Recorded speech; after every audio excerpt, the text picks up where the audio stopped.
Morning sa inyong lahat mga boss, kumusta po kayo dyan? Samahan niyo pa ako ating bisitahin ang ating ongoing project dito sa Olivares Homes, Calamba mga boss, okay? So located po ito dito sa Barangay Milagrosa, Calamba City. So pag galing kayo ng Maynila, pag ahon niyo po ng Barangay Turbina, so nasa right side na po siya, beside the NU University mga boss, okay?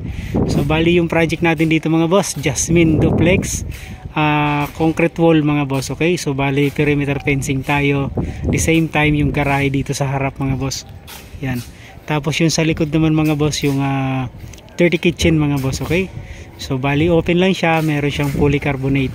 So abangan nyo mga boss yung ating gate dito mga boss, bali sliding siya mga boss. So buo siya na gate, so tatago siya dun sa may corner mga boss sa left side, okay? So bali sina bossing mga boss, nililipat na, kiniklearing tong area na to para mabuhusan yung ating garahe mga boss, okay? So bali buo to, ipo-flooring natin to sagad hanggang dun sa may existing wall dito sa front mga boss, okay? So naka-slab to para sa garahe, the same time buo yung gate niya mga boss. So check natin. So ito na yung concrete wall natin, so almost finished na mga boss, nakantuhan na rin mga boss yan.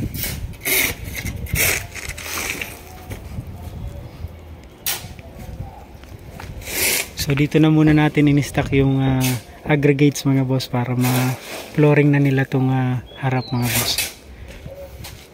Check natin sa likod.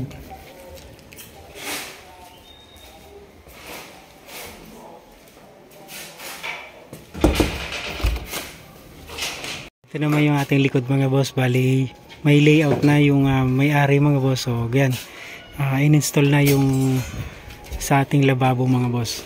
So dito yung washing, lababo, lutuan, tsaka countertop mga boss yan. So dito tayo magbububong ng polycarbonate. So na flooring na rin mga boss. So ito yung concrete wall natin, almost finished na mga boss. Yan.